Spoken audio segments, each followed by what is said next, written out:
Hello, I'm Matt. Welcome to my MK Images tutorial YouTube channel. In this tutorial, I'm going to talk to you about a simple method to remove flyaway hairs and hairs that you just don't want in the image.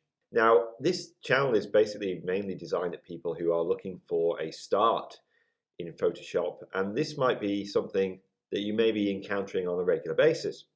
So here we have a picture of this lady here, and as you can see, her hair is a little bit of a mess, and this really needs to be removed. So the way we could do that, and the best way to do that is with the clone stamp tool, and the clone stamp tool is extremely effective.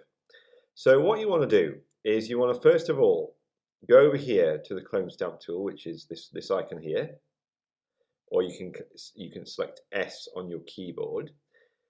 And then we're going to zoom in. So we'll zoom in by pressing Z and clicking on the mouse, or in my case, I'm actually using a tablet. And you can see the area that we need to work on. We need to do quite a lot of work here because it really doesn't look good at all. So we get the clone stamp tool, which is the key S, and we can enlarge the brush by using the square bracket keys, right and left, to expand and contract the brush. And we want to set a low flow to begin with, just to make sure that we create a nice soft transition, a nice soft extraction of the hair, so we actually get a finished result that actually looks appealing. So I'm going to leave it on 5% flow. Now, flow is the amount of ink that you're putting down in one stroke. So if you're at 5%, that's going to be relatively low, so you're going to be able to see what you're doing. So to do this, we just sample an area of the sky that we want to create over the hair. And we do that by holding the Option button, taking a sample and clicking. And then we're just going to paint in very slowly to get rid of this hair. And as you can see, the more I do it, the more it disappears. We're going to keep sampling from this area. And it's a very intricate process. In fact, I'm going to put the flow up to 10%, and to do that with the shortcuts, press Shift and then the number 10, and you've got a 10% flow. So just go in here, maybe you want to make the brush a little bit smaller. It's very intricate work. You zoom in a bit, and then you can just slowly get rid of it, because it's replacing that sky with over the hair. And you want to be very careful about this around this clouds area, just so it really does blend in.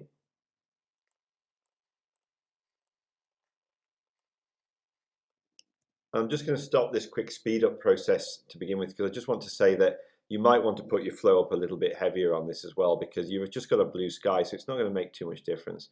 So just go over the hair, sampling the area with the Alt key, the Option key, until you've got what appears to be the removal, and hopefully this will have finished up in a fairly pleasing result.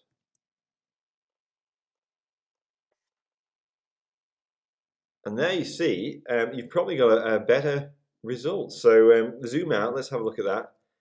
And it just looks a little bit tiny, doesn't it? So we've got the before and after. So before, total mess, to a little bit more contained. So this sort of thing takes you a little bit of time to do. Obviously, it took me a little bit of time to do. You might want to go in there and perfect that a bit. Maybe it's a little bit too smooth. Maybe looks a little bit too edited.